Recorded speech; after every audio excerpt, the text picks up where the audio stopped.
Hello ladies and gentlemen, I'm Mr. Abdul Karim. I'm going to continue lesson 24.2, then I'm going to start with lesson 25.1.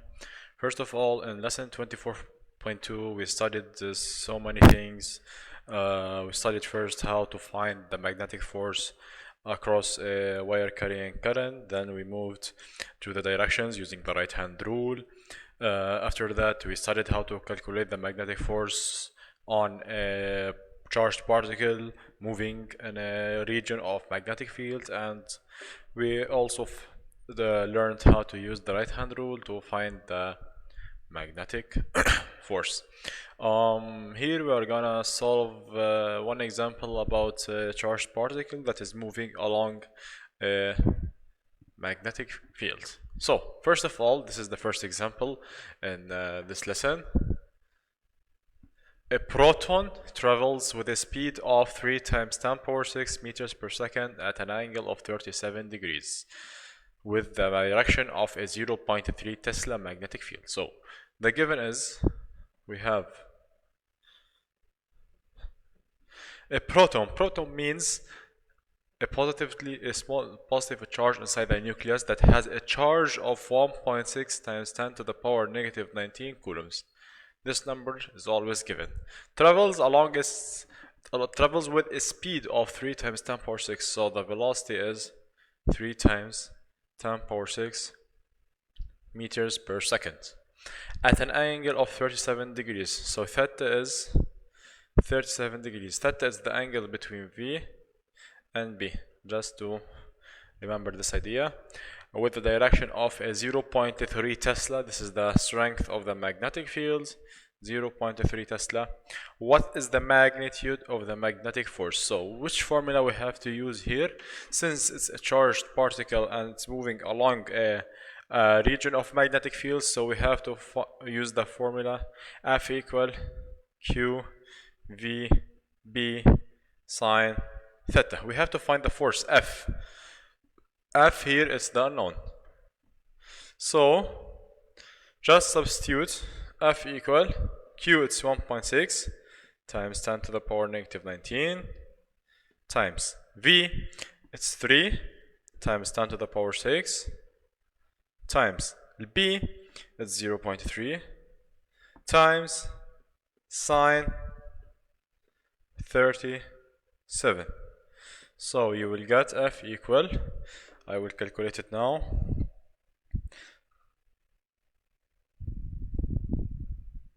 so 1.6 times 10 to the power negative 19 times 3 times 10 to the power 6 times 0.3 times sine 37. You will get a force of 866.61 times 10 to the power negative 16 newtons. Okay, here we only have to find what the magnitude, not the direction, since we don't have the directions of the other two factors. So now I'm going to move to the second example, which is about a current carrying wire, a long wire of length 3 meters. So first I have to write the given. We have a long wire, the length of the wire is 3 meters, carries 3 amperes of current. So the current now is 3 amperes. A wire carries 3 amperes. The magnetic field is uniform and of magnitude 1.2 Teslas. The wire experiences a force of magnitude 10 newtons. So the magnetic force that the wire experiences is 10 newtons. Find the angle between the wire and the magnetic field. We have to find theta. Since it's a wire carrying current, so we have to use the formula F equal I BL sine theta. Substitute.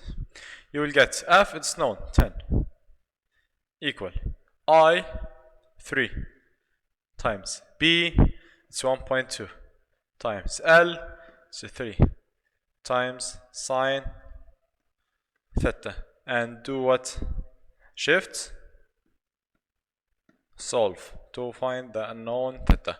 You will get theta equal, you have to write on the calculator the same thing. I will solve it now.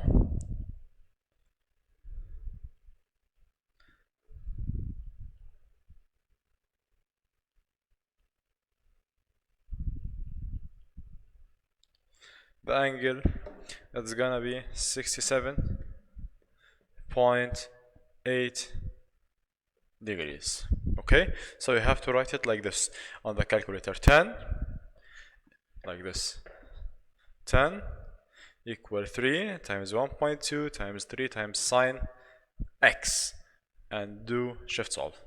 Now I'm going to move to the new lesson, which is inducing current, lesson 25.1, page 676. This lesson talks about one main idea. This main idea, it's about how can we induce currents in a circuit. Inducing current means how can we generate current, how can we produce current without a source of voltage. Yani without battery, without electrical generator. We have to make current without a source of voltage. I will give you first a small example. How can we generate, or how the electric companies use fuel to generate electric currents. They bring a tank made up of fuel. This is a fuel. And above this tank, which is made up of fuel, they bring a tank made up of, and they fill it with water. Another tank above it, that's from water. They get a piece of fire. Here they fire the fuel, so the fuel is gonna burn out. So this means that the temperature or the water is gonna heat up and give what? And it gives steam, right? So steam is here.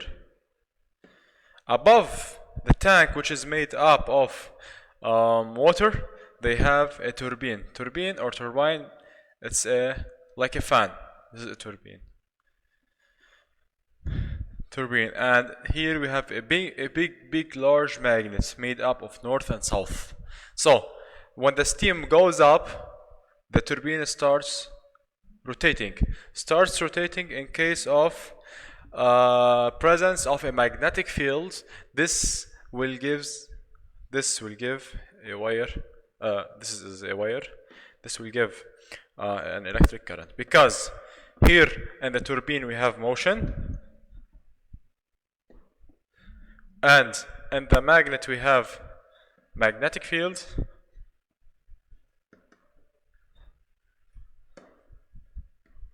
So we will get a current.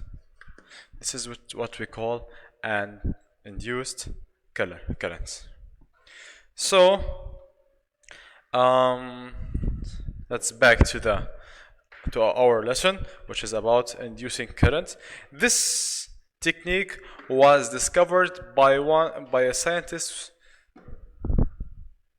or by Michael Faraday. Michael Faraday found out that a magnetic field could produce a current. As I said, a magnetic field could produce a current. He induced a current in the circuit by moving a wire in the magnetic field. This is what I said. So a loop of wire that forms a circuit crosses a magnetic field when the wire is held stationary, stationary means at rest or not moving, or moved parallel. This is very, very important. Parallel to the field, nothing happens.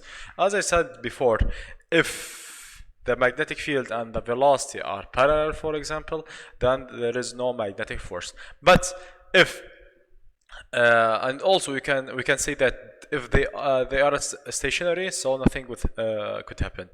When the wire is moved perpendicular, perpendicular means the angle theta is equal to 90 degrees to the field. There is a current. This current in this case is maximum. When the perpendicular wire is moved in the other direction, the current is reversed. This is what we call electromagnetic induction, as we see here in this experiment. I will do this experiment using the FIT, using the virtual lab. Here we can see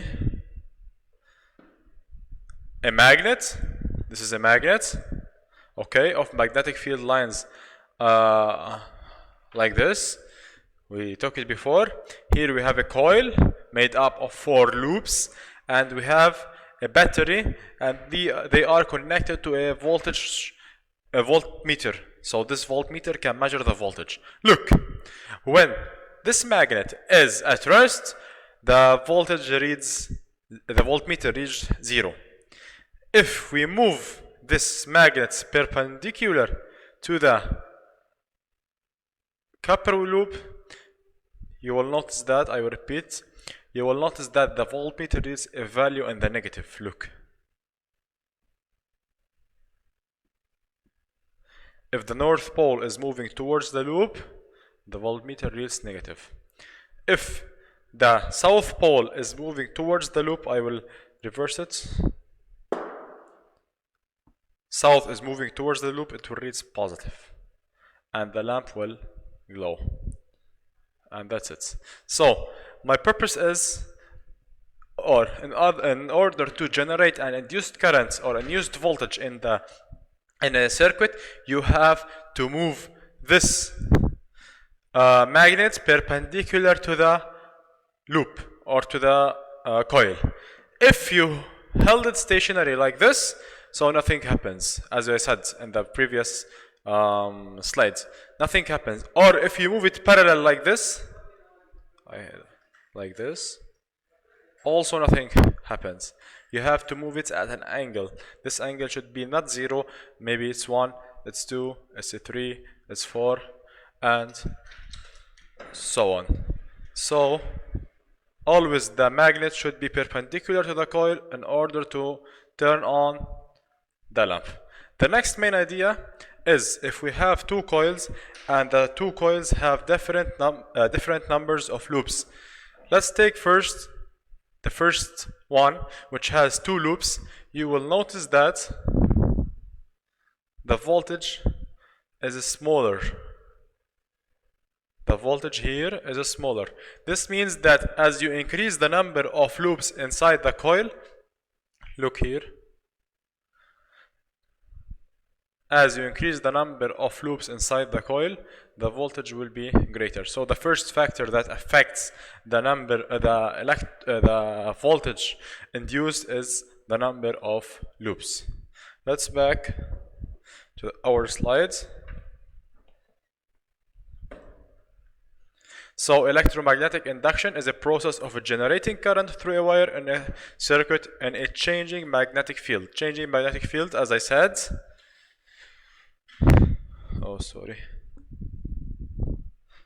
changing magnetic field, as I said, means the magnet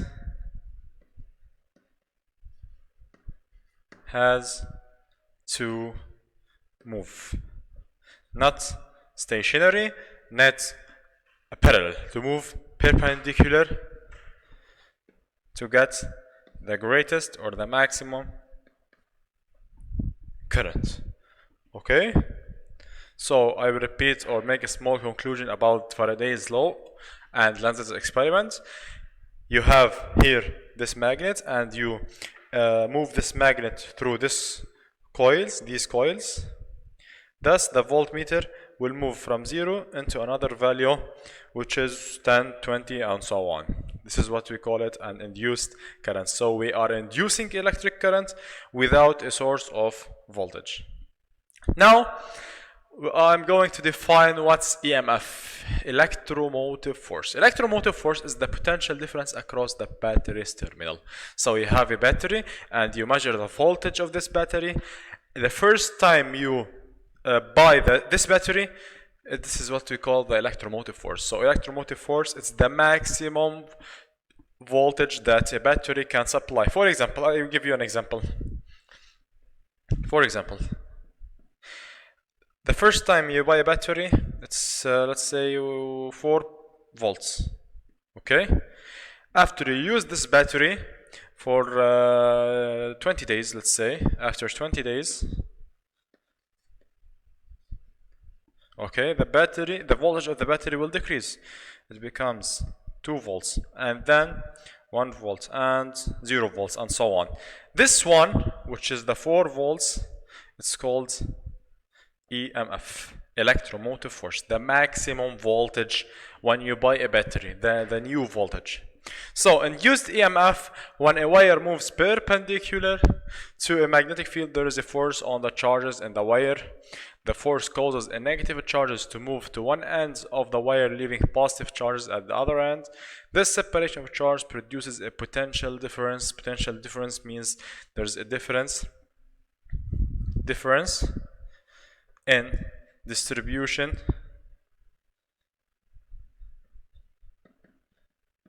of the charges.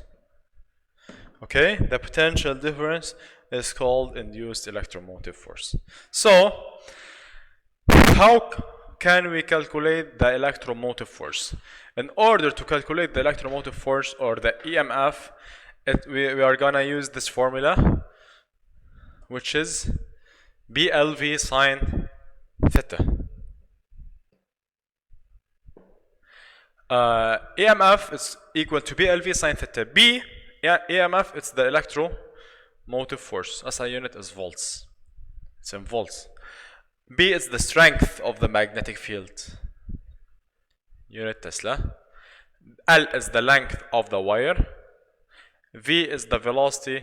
The SI unit of velocity is meters per second. So if B and V are perpendicular, this means that theta is equal to 90. So it's the greatest EMF, or the greatest electromotive force that you are inducing, the greatest voltage you are producing. If B and V are parallel or stationary, this means that the magnet is not moving. So in this case, theta is either 0 or 180, the same thing. This means that electromotive force is equal to 0. So no EMF is produced.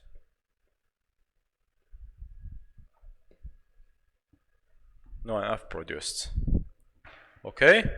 So suppose we replace, or we put a resistor and a resistor with the resistance R inside the circuit. We are gonna now find the resistance of this resistor using this experiment, this formula, I equal EMF over R. It's approximately the same as Ohm's law, delta V over R, but we only replace delta V by EMF, the same thing, where I is the current, the SI unit of the current is ampere, EMF is the electromagnetic force, the SI unit of electromagnetic force is volts, and R is the resistance, the SI unit of resistance is R. Hope you enjoyed this lesson for the second online session, and I'm going to solve some exercises and continue the lesson on the next week. Thank you.